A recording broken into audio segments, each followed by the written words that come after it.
दोस्तों, ओम यानी ओंकार। इस शब्द में पूरा यूनिवर्स छिपा है। इसी ओम में ब्रह्मा, विष्णु और महेश तीनों देवता समाये हैं। शास्त्रों और पुराणों में हर मंत्र की शुरुआत ओम से ही होती है। हिंदू धर्म में ओम को बहुत ही पवित्र माना गया है। कहा जाता है कि ओम शब्द पहली बार भगवान शिव के मुख से ही निकला था। इसलिए भगवान शिव का एक नाम ओंकार भी है। ओमकारेश्वर में भगवान शिव खुद ओंकार के रूप में विराजमान है। जिस पर्वत पर भगवान शिव का मंदिर है, वो पूरा पर्वत ही ओम के शेप में बना हुआ है। इसी वजह से इस ज्योतिर्लिंग का नाम ओमकारेश्वर ज्योतिर्लिंग है। ओम के शेप में बने इस पर्वत पर 100 से ज्यादा छोटे बड़े मंदिर हैं, जहां हिंदू कम्युनिटी से जुड़े सभी देवताओं के मंदिर हैं। ओमकारेश्वर ज्योतिर्लिंग से करोड़ों लोगों की आस्था जुड़ी हुई है। ओमकारेश्वर ज्योतिर्लिंग मध्य प्रदेश के खंडवा जिले में स्थित है। पौराणिक कथा के अनुसार ऐसी मान्यता है कि ओंकार पर्वत पर भगवान श्री राम के पूर्वज राजा मंधाता ने भगवान शिव की कठोर तपस्या की थी। उनकी तपस्या से खुश होकर महादेव ने उन्हें दर्शन दिए और वरदान मांगने के लिए कहा। तब राजा मांधाता ने भगवान शिव से मोक्ष की कामना की और उन्होंने भोलेनाथ से कहा कि वो हमेशा के लिए उसी ओंकार पर्वत पर बस जाएं। राजा मानधाता को आशीर्वाद देते हुए भगवान शिव इसी ओंकार पर्वत पर ओमकारेश्वर ज्योतिर्लिंग के रूप में विराजमान हो गए। ओमकारेश्वर ज्योतिर्लिंग के बारे में कहा जाता है कि ये कोई हाथों से बनाया गया शिवलिंग नहीं है, बल्कि ये खुद अवतरित हुई ज्योतिर्लिंग है, जो कि जमीन से निकली हुई है। इस ज्योतिर्लिंग के चारों तरफ हमेशा पानी भरा रहता है।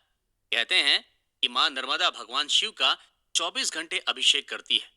ओमकारेश्वर आने वाला हर शिव भक्त अपने भगवान की पूजा विधि विधान और सच्चे मन से करता है। यहाँ पर भगवान शिव का अभिषेक करने से आपकी मांगी हर मन्नत पूरी हो जाती है। कहते हैं इस तीर्थ की रचना भगवान ने खुद अपने हाथों से की थी।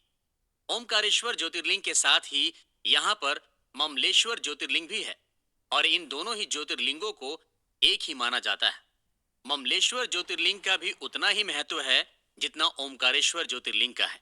इसलिए ओमकारेश्वर ज्योतिर्लिंग के दर्शन करने के बाद भगवान ममलेश्वर के दर्शन किए बिना ये यात्रा अधूरी मानी जाती है। ओमकारेश्वर ज्योतिर्लिंग जिस पर्वत पर बना है, वो चारों तरफ से पानी से घिरा हुआ है। इसके एक तरफ नर्मदा नदी बहती है, तो दूसरी तरफ कावेरी नदी। जहां पर पर्वत खत्म होता है, उस जगह पर दोनों नदियों का मिलन होता है, जिसे कावेरी नर्मदा संगम कहा जाता है। ये संगम भक्ति और भावना का संगम है।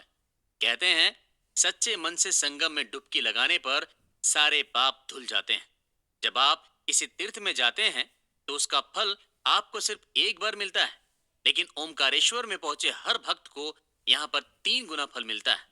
ऐसी मान्यता है कि यहाँ पर भगवान ओमकारेश्वर, भगवान ममलेश्वर और मां नर्मदा नदी विराजित है। मां नर्मदा को कलियुग की गंगा भी कहा जाता है। मां नर्मदा अपने भक्तों की हर मन्नत को सुनती है। जिसकी भी मन्नत पूरी हो जाती है, वह नर्मदा नदी में चुनरी चढ़ाता है। भोले भंडारी बड़े ही दयालु हैं। वो अपने यहाँ आए हर भक्त की झोली भरते हैं। ओमकारेश्वर ज्योतिर्लिंग मंदिर के बारे में भी थोड़ा जान लेते हैं। ये मंदिर 5 फ्लोर में बना हुआ है। सबसे नीचे ओमकारेश्वर ज्योतिर्लिंग है, जहाँ गर्भगृह में भगवान शिव का हजारों साल पुराना शिवलिंग स्थापित है। ओमकारेश्वर ज्योतिर्लिंग में जल रही अखंड ज्योति सालों से जल रही है। ये मंदिर हजारों साल पुराना है, जो कि कई पिलर पर टिका हुआ है। पूरे साल ओमकारेश्वर मंदिर में हजारों लाखों लोग दर्शन करने आते हैं। मंदिर की पहली मंजिल पर भगवान महाकालेश्वर का मंदिर है। वहीं उज्जैन के महाकालेश्वर मंदिर में दूसरे फ्लोर पर भगवान ओमकारेश्वर का मंदिर है और ये बात अपने आप में अनोखी है। थर्ड फ्लोर पर भगवान शिव सिद्धनाथ के रूप में बैठे हैं, तो वहीं फोर्थ फ्लोर पर गुप्तेश्वर महादेव का मंदिर है। पांचवें और आखिरी फ्लोर पर ध्वजेश्वर महादेव के दर्शन होते हैं। इसी के ऊपर भगवान ओमकारेश्वर की ध्वजा भी लहराती है। मंदिर में सुबह, दोपहर और शाम को 3 बार आरती की जाती है। जिस तरह से उज्जैन में भस्म आरती का बहुत ज्यादा महत्व है, उसी तरह से ओमकारेश्वर में शाम को होने वाली शयन आरती का बहुत महत्व है। शाम को ओमकारेश्वर ज्योतिर्लिंग में भगवान शिव का विशेष श्रृंगार किया जाता है। यहाँ पर भगवान शिव पार्वती के खेलने के लिए चौसर बिछाई जाती है। मंदिर में काम करने वाले पंडितों का कहना है कि वो लोग जब सुबह मंदिर का दरवाजा खोलते हैं तो चौसर पूरी तरह से बिखरी मिलती है। ऐसा माना जाता है कि भगवान शिव और माँ पार्वती रात में यहाँ पर चौसर खेलने आते हैं और ऐसा सदियों से होता आ रहा है। रात के समय मंदिर के अंदर रुकने की परमिशन किसी को नहीं होती है। शयन आरती के बाद दरवाजे पूरी तरह से बंद कर दिए जाते हैं। शिवरात्रि, सोमवती अमावस्या, नर्मदा जयंती और गंगा दशहरा जैसे मौकों पर ओमकारेश्वर में श्रद्धालुओं का सैलाब उमड़ पड़ता है। श्रद्धा से भक्त बाबा के दरबार में हाजिरी देने पहुंचते हैं। ओमकारेश्वर में देश विदेश से लाखों श्रद्धालु दर्शन करने आते हैं।